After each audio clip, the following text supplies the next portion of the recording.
Hello, ഇന്ന് നമുക്ക് ചെറുപഴം വെച്ച് വളരെ ഈസി ആയിട്ട് നല്ലൊരു സ്നാക്ക് ഉണ്ടാക്കാം. അപ്പോൾ എല്ലാവരും ട്രൈ ചെയ്ത് നോക്കാം. പിന്നെ ആദ്യമായിട്ട് ഈ ചാനലിൽ വന്നവരുണ്ടെങ്കിൽ ഒന്ന് സബ്സ്ക്രൈബ് ചെയ്ത് സപ്പോർട്ട് ചെയ്തേക്കണേ. വീഡിയോയിലോട്ട് പോവാം.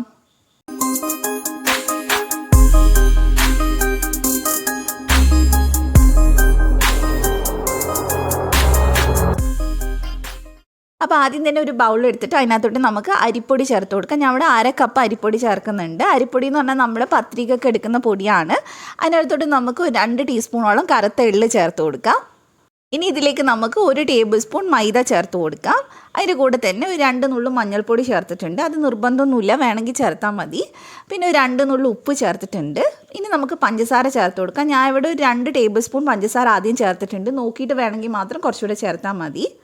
ഇനി ഇതിലേക്ക് നമുക്ക് തേങ്ങയാണ് വേണ്ടത്. ഞാനിവിടെ 1/4 കപ്പ് തേങ്ങ ഒന്ന് ചിരണ്ടിയിട്ട് ഒന്ന് മിക്സിയുടെ ചെറിയ ജാറിലിട്ട് ചെറുതായിട്ടൊന്ന് ക്രഷ് ചെയ്തെടുത്തിട്ടുണ്ടായിരുന്നു കേട്ടോ. അത് ചേർത്ത് കൊടുക്കുക. ഡയറക്റ്റ് ചേർക്കാതെ ക്രഷ് ചെയ്തിട്ട് തന്നെ ചേർക്കുക.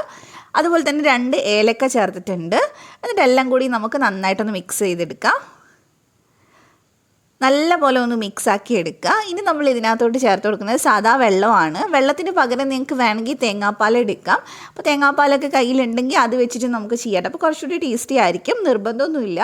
അപ്പോൾ നമുക്ക് കുറച്ചായിട്ട് വെള്ളം ഒഴിച്ചിട്ട് ഇതൊന്ന് മിക്സ് ചെയ്തെടുക്കണം. ഒരുപാട് ലൂസ് ആവരുത്. നമ്മൾ സാധാരണ പഴംപൊരിക്ക് ചെയ്യുന്ന പോലെ ഒത്തിരി ലൂസുള്ള മാവ് എടുക്കരുത്. കുറച്ച് കട്ടിയിലെടുക്കുക. നമ്മൾ ആദ്യത്തെ ഒരെണ്ണം ചെയ്ത് നോക്കുമ്പോൾ തന്നെ നമുക്ക് മനസ്സിലാവും. അപ്പോൾ ഇനി ഞാൻ എടുത്തിട്ടുള്ള ഇതുപോലത്തെ ചെറുപഴമാണ്. ചെറുപഴം എടുക്കാൻ നിങ്ങൾക്ക് അതുപോലെ തന്നെ റോബസ്റ്റ എടുക്കാം, പൂവമ്പഴം എടുക്കാം. നിങ്ങളുടെ കയ്യിൽ അവൈലബിൾ ആയിട്ടുള്ള ഏത് പഴം വേണമെങ്കിലും എടുക്കാം. അപ്പോൾ പഴം ഞാൻ ഒരു പഴം 2 പീസായിട്ട് നടുകെ കീറിയെടുക്കാണ് കേട്ടോ ചെയ്തിട്ടുള്ളത്. കാരണം ചെറിയ പഴമല്ലേ, അങ്ങനെ ചെയ്താൽ മതി. അപ്പോൾ ഇനി നമുക്കിത് ഉണ്ടാക്കി തുടങ്ങാം.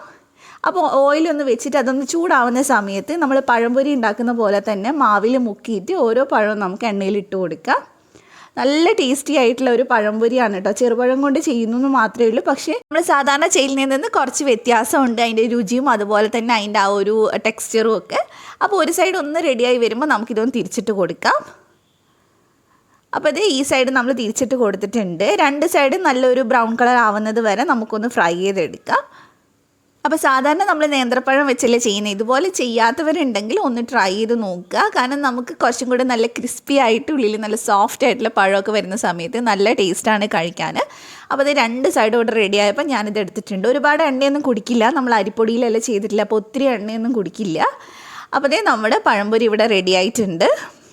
നല്ല രുചിയാണ് കേട്ടോ. വൈകുന്നേരം കുട്ടീസൊക്കെ വരുന്ന സമയത്ത് ഉണ്ടാക്കി കൊടുക്കാൻ പറ്റുന്നതാണ്. അപ്പോൾ നിങ്ങൾക്ക് റെസിപ്പി ഇഷ്ടമായിട്ടുണ്ടെങ്കിൽ ചാനലൊന്ന് സബ്സ്ക്രൈബ് ചെയ്യുക. തൊട്ടടുത്തുള്ള ബെല്ല് ക്ലിക്ക് ചെയ്തിട്ട് ഓളോടെ ക്ലിക്ക് ചെയ്യുക. എന്നാലേ ഞാൻ വീഡിയോസ് ഇടുമ്പോൾ കിട്ടുള്ളൂ. അപ്പോൾ നമുക്ക് മറ്റൊരു നല്ല റെസിപ്പി ആയിട്ട് ഇനി വീണ്ടും കാണാം. Thank you for watching.